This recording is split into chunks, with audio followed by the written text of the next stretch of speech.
et c'est maintenant le temps de vous présenter notre invité scientifique, donc François Rive, cardiologue d'intervention au CHUM et à la Cité de la Santé de Laval. François, bonjour. Bonjour. Et merci d'avoir accepté notre invitation. Un privilège avec le Boucardio. J'ai hâte de vous présenter ma grand-mère. Le Boucardio. Ah, votre grand-mère. Je ne parle pas beaucoup de ma grand-mère, moi. Non, mais c'est votre grand-père, c'est un peu comme la femme de Colombo. Ah oui? Tout le monde en a entendu parler, puis personne ne l'a vu. Elle est fantastique. Merci. François, je suis content parce que je suis conscient, ça fait longtemps que je vois ce que tu fais comme vulgarisation dans les médias, en mélangeant santé et environnement. C'est quelque chose qui me rejoint beaucoup, beaucoup. Et alors, quand on préparait cette émission qui porte sur le Shirin-yoku, en japonais, qui veut dire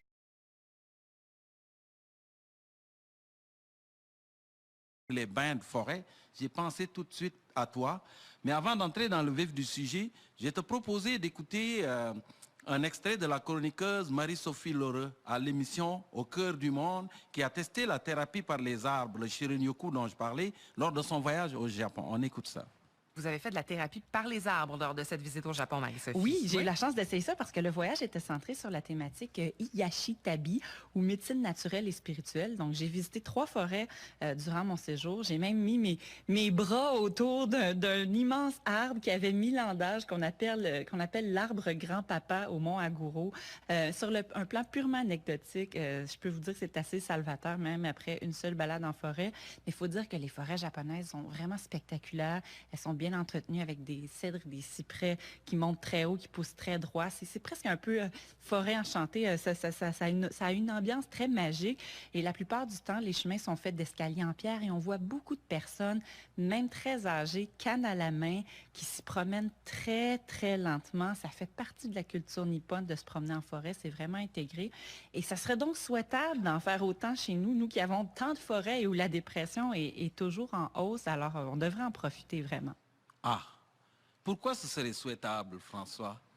Pourquoi ce serait souhaitable? Est-ce que les Japonais sont en avance sur nous ou Si on parle de mesures de santé publique, c'est depuis 1983 que le ministère de la Santé du Japon a décrété le Shinrin-yoku comme étant une mesure de santé publique.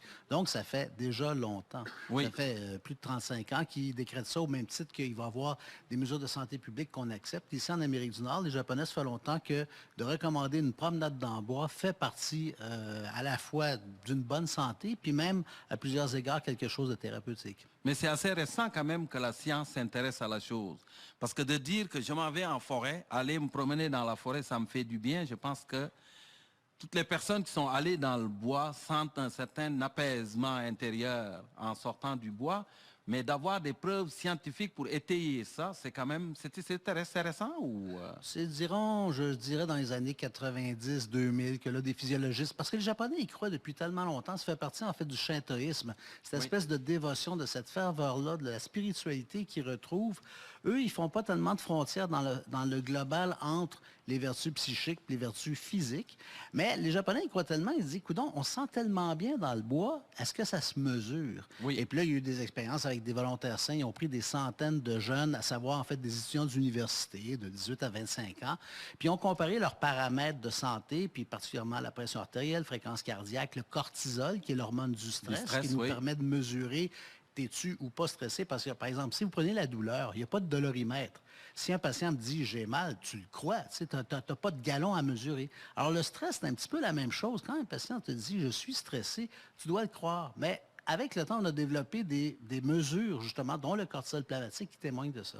Puis, pour faire d'une longue histoire, une histoire courte, c'est que sur ces centaines de volontaires sains, ils ont comparé dans 4 milieux, en forêt, soit assis, soit en marchant, en ville, assis ou en marchant, puis invariablement en forêt, soit assis, soit en marchant pour faire la part des choses avec l'activité physique. Et puis? La fréquence cardiaque s'abaissait, la pression artérielle s'abaissait, le cortisol plasmatique s'abaissait. En fait, la plupart des fonctions de base de l'humain s'améliorait en forêt par rapport à dans un milieu urbain minéralisé. Il y a une part qui est attribuable au seul fait d'être dans la nature. Sûrement. Mais il reste que depuis quelques années, tous les gens qui travaillent sur la communication, les systèmes de défense des végétaux, ils racontent qu'il y a une espèce de communication. Les molécules émises par les plantes ont un effet sur les humains.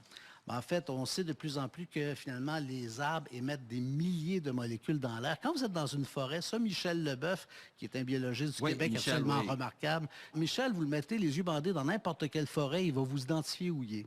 Donc, on sait que les forêts ont des odeurs. Ces odeurs-là, ça vient de quoi? On appelle de façon générale les phytostérols, c'est-à-dire toutes les protéines qui émettent dans l'air les arbres, pour toutes sortes de raisons. Et puis, il y a de plus en plus d'études qui démontrent que les arbres communiquent entre eux, s'envoient Absolument. littéralement des textos moléculaires, soit par les racines, soit par l'air, pour, par exemple, lorsqu'il y a une agression d'un parasite ou lorsqu'une série d'arbres se fait détruire, ils émanent eux-mêmes ces protéines-là pour se défendre. Puis là, ils ont commencé à s'intéresser, est-ce que ça a des effets directement sur nous? C'est sûr que c'est pas aussi violent que si je fais une injection de morphine, par exemple. Oui. On s'entend là-dessus. Mais qu'il y a effectivement des propriétés lignifiantes de ces composés volatiles organiques, les COV, composés organiques volatiles, qui émettent les arbres. Et ces odeurs-là ont finalement des effets directement sur notre santé. OK. Et puis ça, c'est validé scientifiquement. J'ai lu dans le livre justement de Dr. Kingley, ils poussent vraiment la chose bien plus loin. Ils disent que le fait, les phytostérols ou les phytoncides, comme on les appelle parfois aussi, peuvent stimuler, augmenter la quantité de cellules NK, les cellules tueuses naturelles.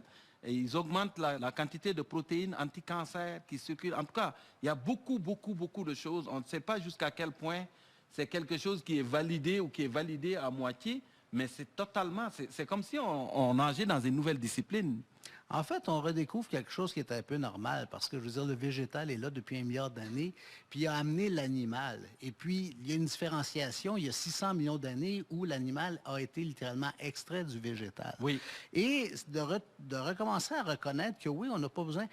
L'humain dénaturé, ça pose problème. Ce qu'on appelle le syndrome de déficit de nature, le Nature Deficit Disorder, ça commence de plus en plus à être reconnu qu'être complètement séparé du milieu qui a façonné nos gènes, qui a façonné l'Homo sapiens depuis 160 000 ans, mais depuis seulement même pas un siècle, on a complètement dénaturé, coupé ce contrôle-là avec la nature, puis de plus en plus de gens reconnaissent que ça va, c'est absolument important d'y retourner. De toute façon, il y a juste à regarder, vous passez une semaine en ville, puis là, vous passez le week-end à la campagne, comment ça se fait qu'on est si bien? Je pense qu'il n'y a pas simplement la question de la cadence ou de l'ambiance, il y a la question véritablement de l'environnement. Voilà. Tout à fait. Mais ce syndrome, c'est déficit environnemental, on l'a beaucoup pointé du doigt chez les enfants. Oui. Et toi qui mélanges santé, cardiaque et environnement, pourquoi? Comment est-ce que ça se manifeste chez les enfants? Le fait d'être coupé de la nature, est-ce que les problèmes qu'on raconte beaucoup, l'hyperactivité et tout ça, ont un lien avec ça? Il y a beaucoup de choses qui peuvent être abordées, mais je vous dirais des exemples simples d'abord. Comment ça se fait qu'il y a autant d'allergiques de nos jours? Tout le monde est allergique à tout. Aux plantes. Moi, ce que je trouve un peu fascinant, puis j'en connais qui sont vraiment aux prises avec ça, mais comment tu peux être allergique à un arbre? Il y a quelque chose d'un peu fou dans ça pour montrer à quel point on s'est coupé. Puis à l'inverse, les enfants chez qui il y a eu une exposition prolongée dès le tout jeune âge, ils n'ont pas de problème. Je vous donne l'exemple qui m'a le plus frappé, par exemple la question de l'asthme, la question de l'urticaire, la question de l'allergie. Pour l'asthme, ils ont fait des études chez les enfants Amish. Vous connaissez cette communauté, les Amish aux États-Unis. Oui. Les Amish, ils ont fait des études. Les enfants Amish ne font pas d'asthme. Point. C'est absolument ahurissant. Alors que si vous transportiez ces enfants puis vous éleviez dans le centre-ville de New York, mais probablement qu'il y aurait beaucoup d'asthmatiques parmi ça. Donc, dès le jeune âge, il y a plusieurs choses qui sont très basiques, à savoir allergie, à savoir asthme, mais aussi au point de vue développemental, aussi au point de vue de il y a nombre de citations qui ont été faites par des pédagogues pour comparer qu'est-ce que c'était la différence d'être toujours collé sur le béton, le bitume et de connaître la nature. Et d'ailleurs, les classes vertes sont absolument toujours extrêmement appréciées à cause justement de ce changement de ton-là dans notre univers. OK. Mais maintenant, si on n'a pas le choix, parce qu'on dit en 2050, à peu près 75% de la population mondiale va vivre en ville. Au Québec, on va faire 9 milliards d'individus, et de ces 9 milliards, 75% vont vivre en ville. Et vous dites, tant qu'à rester en ville, il faut planter des arbres. Il faut que la ville soit verte. Oui, parce que votre chiffre est précis, mais quand on dit que l'humanité vient de passer 50% du cap d'urbanité, Au Québec, 85 des Québécois vivent en ville. Fait que c'est déjà fait, on est dedans. Et l'idée, c'est de redonner un capital vert à nos villes. Ça, pourquoi je suis tellement content d'être membre du conseil d'administration de la Sauverdi, de l'Alliance forêt urbaine, dont le but, c'est d'augmenter la canopée de Montréal de 20 à 25 Alphonse Allais, il disait toujours, il vaudrait faire les villes à campagne, l'air est tellement meilleur. Et les campagnes ont dit non, on n'en veut pas. Mais on établit beaucoup, on parle de l'impact de la forêt sur les humains, l'impact thérapeutique de la forêt sur les humains. J'ai lu dans le bouquin de Dr. Kingley, un groupe de chercheurs canadiens, américains, australiens, qui étudiait la densité en arbres à Toronto. Et il dit, on remarquait que le fait d'avoir 10 arbres de plus dans un quartier faisait autant de bien qu'une augmentation de salaire de 10 000 $ ou d'avoir 7 ans de moins. Tout à fait précis, parce que c'est exactement la conclusion de l'article. Mais qu'est-ce que les arbres font concrètement? Toi qui mélanges environnement et cardiologie, au niveau cardiaque, là, qu'est-ce que les arbres font concrètement pour nous, en ville, je veux dire? Moi, je dirais que la première chose, c'est d'abord un grand dépollueur, un grand filtre à air. Le premier tueur de la planète, c'est la pollution atmosphérique avec entre 7 et 9 millions de décès annuellement. Or, en parallèle, pendant qu'on est en train de brûler de l'essence, du diesel, du mazout, etc., les arbres, eux, torchent littéralement cette terre-là. Il y a un ingénieur forestier très connu aux États-Unis qui s'appelle David Nowak qui a publié, il n'y a pas 2 ans, que les arbres de l'ensemble du sol américain extraient annuellement 17 millions de tonnes de smog par année. Un arbre, ça respire très puissamment. En fait, la surface foliaire d'un arbre, c'est 1000 fois à peu près celle de vos poumons. Donc, les échanges sont aussi actifs, non seulement au CO2, mais aussi tous les contaminants. Donc, la forêt, les arbres nettoient l'air, amènent l'homéostase. Rappelez-vous comment est apparue l'atmosphère originale.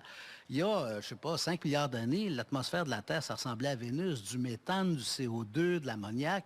Puis ce sont les bactéries, les végétaux, finalement, qui ont converti ça en un air de 20 d'oxygène et 80 d'azote, qui est tout à fait idéal pour nous. Là, nous autres, comme humains, là, depuis un siècle, on n'arrête pas de remplir de CO2, d'ammoniac et de méthane notre atmosphère. Et c'est les arbres qui sont cette garantie-là. Donc, c'est pour ça qu'on voit des différences énormes de mortalité selon le taux de verdissement que vous habitez. Et je dirais que la première raison, c'est d'abord par l'épuration de l'air. Oui, que les arbres font. Ouais. Et les toxines, ils peuvent aussi les métaboliser puis les intégrer. Que ce soit du dioxyde d'azote, du dioxyde de soufre, des particules fines, de l'ozone, les arbres métabolisent ça. Si moi, je ne peux pas sortir, là, d'avoir beaucoup de plantes dans mon appartement, dans ma maison, est-ce que ça fait la différence? Ça en prendrait beaucoup, parce que pour arriver à un résultat comme ça, c'est pas avec 3-4 Diefenbacher que vous ferez une différence. Par contre, on a des endroits, puis on le voit à la Maison de développement durable de Montréal, où il y a un mur complet de végétaux qui, là, à ces dimensions-là, peuvent avoir certainement un effet. Alors, le public ici à la Nature Selon Boucard a le droit de cuisiner notre invité quand moi j'ai terminé. Si vous avez une curiosité pour le sujet, vous levez la main, vous déclinez votre nom et vous posez la question. Mon nom est Louise Forget. En fait, j'ai entendu dernièrement que les arbres avaient une capacité limite à faire de la photosynthèse puis à capter. Oui, ça a une capacité finie, comme n'importe quel organisme a une capacité finie, mais c'est une sacrée capacité, par contre. Ça, c'est assez important. L'important, c'est de ne pas la voir se réduire. Depuis l'avènement de l'humanité, l'humain a coupé la moitié des forêts de la planète. Okay? Entre il y a 160 000 arbres, Homo sapiens au début, puis aujourd'hui, on a perdu la moitié de nos forêts. Heureusement, la très bonne nouvelle que j'ai vue tout récemment, c'est que la Chine et l'Inde sont, puis ça, c'est des relevés par satellite, sont en bilan positif. Ça, c'est nouveau. Ils sont en train de verdir. Ça, c'est une victoire environnementale monumentale auquel je ne m'attendais pas de voir si vite, de voir ces deux continents passer en bilan positif vis-à-vis de la déforestation. Mais oui, il y a des capacités limitées pour photosynthèse, captation et tout, mais c'est encore le meilleur capteur de CO2. Ça reste le végétal, le meilleur producteur d'oxygène. Ça reste le végétal, puis le végétal, c'est la meilleure technologie qui soit pour faire en sorte que notre milieu, que ce soit l'air, l'eau, le sol, ça filtre autant la terre, ça filtre l'eau, ça filtre l'air. Il n'y a rien de mieux. Il faut le reconnaître. Il faut en avoir près de nous, surtout. Question. Oui, bonjour, Ginette Bujold. Quand vous parlez que les arbres absorbent là, le CO2, est-ce que c'est autant les conifères que les feuillus? C'est vrai qu'il y a une différence, mais c'est sûr que les feuillus absorbent plus. Par contre, la beauté des conifères, c'est qu'ils font 12 mois par année. C'est ça. Alors, c'est là qu'il y a une complémentarité. Si je peux ajouter juste sur la question de la santé humaine, et particulièrement cardiovasculaire et les arbres, une étude faite en Grande-Bretagne, absolument, c'est celle qui m'a le plus stupéfié parmi les centaines que j'ai lues, c'est qu'il comparait le taux de mortalité entre les riches et les pauvres, que vous soyez en milieu minéral, c'est-à-dire en plein centre-ville, Dans le rock, là, oui. et dans un milieu vert. Et ce qui est absolument fascinant, c'est qu'en milieu minéral, donc une ville bétonnée et tout, puis c'est sur 40 millions de sujets que l'étude s'est faite pendant 5 ans. Alors, il y avait 2 fois plus de différence de mortalité cardiovasculaire entre les pauvres et les riches en milieu minéral ou en ville, alors qu'en milieu vert, cette différence atténuait de moitié. Donc, il y avait une part de l'arbre là-dedans. Là. Certainement, mais j'ai jamais vu, moi, une mesure de santé publique, une pilule, faire ça, à savoir de diminuer de moitié l'espérance de vie ou le risque de faire un infarctus entre les pauvres et les riches. Ça, c'est absolument monumental et c'était simplement le fait d'être en milieu vert. Puis à quoi on l'attribue, ça? Principalement à cause de l'assainissement du milieu. Par les arbres. Oui. Bien, François, merci beaucoup. Alors, il te reste une dernière question à laquelle tous les scientifiques qui passent ici doivent répondre. Oui. Parce que l'émission étant un espèce de pont entre les sciences pures et les sciences sociales, je demande souvent aux biologistes, aux médecins qui viennent ici, qu'est-ce que la science des arbres t'a appris sur la vie, toi, personnellement? Ah bon, ça, pour moi, la forêt, c'est un endroit de ressourcement perpétuel. Puis je vous dirais, une des plus belles expériences que j'ai pu avoir, c'est quand j'ai été marcher dans la forêt de Cathedrals Grove, en Colombie-Britannique, dans l'île de Vancouver. Puis ils appellent ça Cathedrals Grove parce que c'est des grands pins Douglas énormes, oui. c'est-à-dire des diamètres de 15 pieds. Et quand les gens marchaient dans cette forêt-là, on était comme dans une basilique. Les gens parlaient à voix basse. Spontanément. Oui. Spontanément, on rentrait, puis il y avait l'impression de sacrer. Donc, entre la pensée, entre le psyché, entre le physique et tout, ces endroits-là sont vraiment des endroits que je trouve personnellement merveilleux. Puis à Cathedrals Grove, je suis resté au minimum 2 heures simplement à absorber l'ambiance et l'atmosphère qui était là. Puis je suis certain que quand on sort de là, en se sentant aussi bien, il y a sûrement quelque chose de vertueux là-dedans. Merci beaucoup, François Reeves, cardiologue. Merci à vous.